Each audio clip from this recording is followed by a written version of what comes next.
Today's approaches lesson, we did this. Okay, so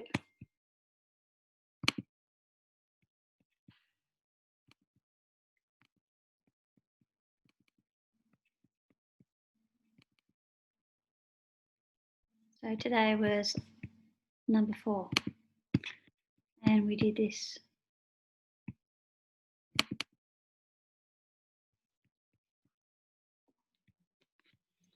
So we talked about upcoming assignments, which are these ones.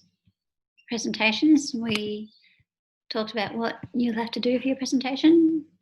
And we talked about the new system we have where we have the practicum, where you access a Google document, you write down your name for the pre and the upper, starting tomorrow, Thursday at 4. Now we've got the upper as well, which is on Sunday at 4 o'clock. And we continue the book, looking at cognitive approach, which looks at Chomsky's language acquisition device, which is a stem of the behaviourist theory, but not using conditioning. Basically, that people are born with an innate desire, need to learn language, and therefore can do it quickly and easily as they do. And it has to be within the critical period, which this shows. So between the age of 0 and 10 is when they learn the most.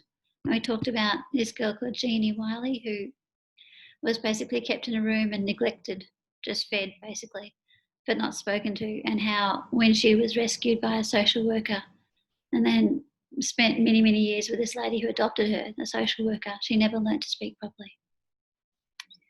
Then we talked about various people, how they have different learning styles. And Chomsky found that the children in particular, all their brain lights up when they learn, but adults, it's just the front part of their brain for the short-term memory. So we lose more of our long-term memory as we get older. And looked at cultural differences, why some people can learn more and be out there mixing extroverted risk-taking than others. We looked at the red countries that basically don't have free speech in their country, so maybe it might feel a little bit inhibited when they speak English. And we looked at how the L2, if it's similar to your L1, so if you're learning Spanish, quite similar to Portuguese, the grammar will be similar, the stem roots of the words similar, you can learn it quite easily. We looked at the educational background, how that helps your L2 acquisition. And I looked at personality and affective factors such as motivation, acculturation, self-esteem, identity, tolerance of ambiguity, which means not knowing but not getting hung up on it, just moving on. Then we talked about what negatively affects their learning. We talked about where the affective factors are in your ability to communicate. So you can see it's part of your personality.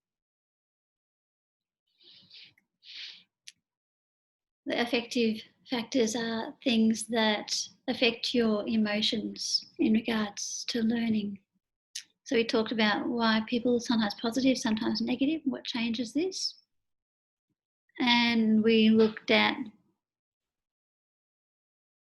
aphasia, which is a type of, could be something you're born with, or it could be perhaps from brain damage where you cannot actually process language to varying degrees.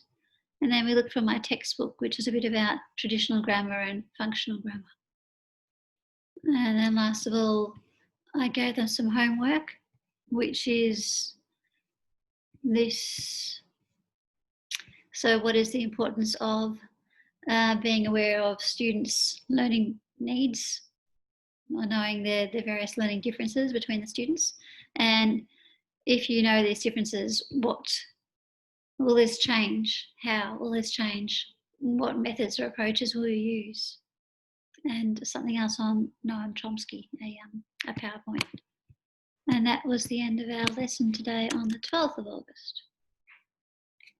That's it. Thank you.